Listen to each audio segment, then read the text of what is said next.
Hi, this is Barry J. McDonald here, and I'd like to welcome you to today's blog post over at writecom.com. And today we're looking at changes, and the changes that came from about was from something that happened to me many years ago when I was at a David Bowie concert. I'm a big David Bowie fan, and many years ago I had the privilege of seeing him live on stage in Dublin. It was way back in 2003, which seems like a long time ago.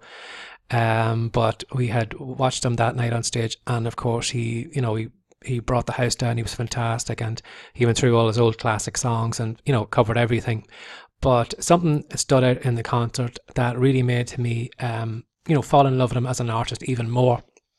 And it came about, he was partway through a song, and a friend of mine we had pushed our way up to the front of the crowd. So I was only about 10 feet away from the stage, and the friend of mine beside me had a pair of sunglasses, and he tossed them up on the stage, and they landed just right at David Bowie's feet.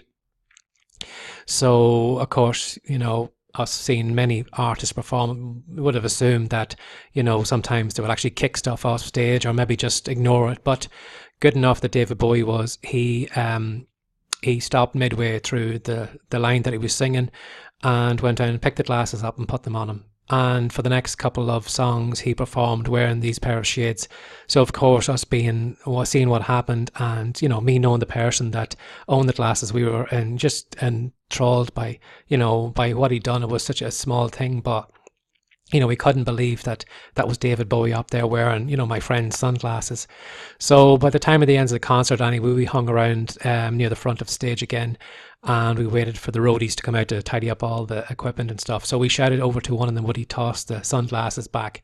David Bowie had actually left them on stage as well too. He didn't take them with him. And good enough, the roadie tossed them out, and Paul got his sunglasses back. And, of course, he wasn't...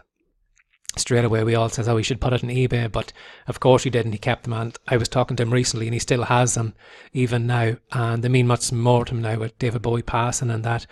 But it just made such a difference. It was a small thing like picking up a pair of sunglasses, but the fact that he wore them, there was just such a strong connection between us and him from that small thing. And when you just take it to the self-publishing world and us as authors, how much we can affect the people that read our books and the fans and stuff like that.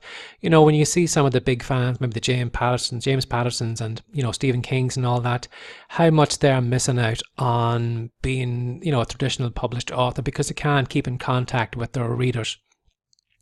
With us self-published authors, it's very easy for us to get people on our email list by giving away free books and building a relationship with them that those big authors don't have.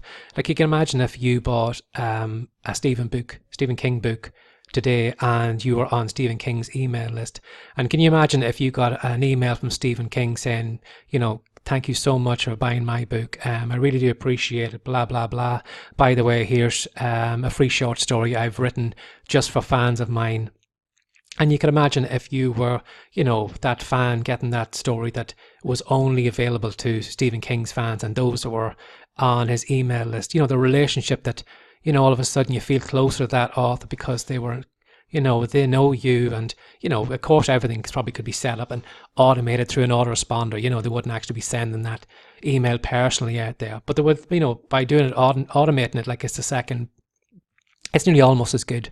And, so many big authors lose out on that. They don't have that connection that we as, small fries, I suppose you could call us, in the publishing world, can get our readers' email addresses, which I keep saying over and over and over and over again, and I'm sure after you've gone through this video you can see why I do it, because you can build such a relationship and a closeness between you and your reader that when it comes to buying the next book and whatever genre you're in, you are the first author that comes to mind out of everybody else that writes in that, because there's a relationship between you and a connection between you and your reader. And like David Bowie did with that sunglasses, it was a small thing he did, but that small thing made me love him even more as an artist, because again, as I said, like so many artists or musicians could have just ignored the sunglasses, kicked them off stage, and done something maybe that could just completely turn us off. But the fact that he picked up those sunglasses and wore them and performed with them on, it was just, it blew us away. Us kind of small fries, I suppose, compared to when we compared ourselves to the big David Bowie. It made such a big difference that he had allowed us, even just wearing a sunglasses, but he allowed part of us into his life, and it blew us away. So that's one of the reasons why again, as I said, you really should have an email list, because you can build that connection that all those big authors aren't doing and are missing out on.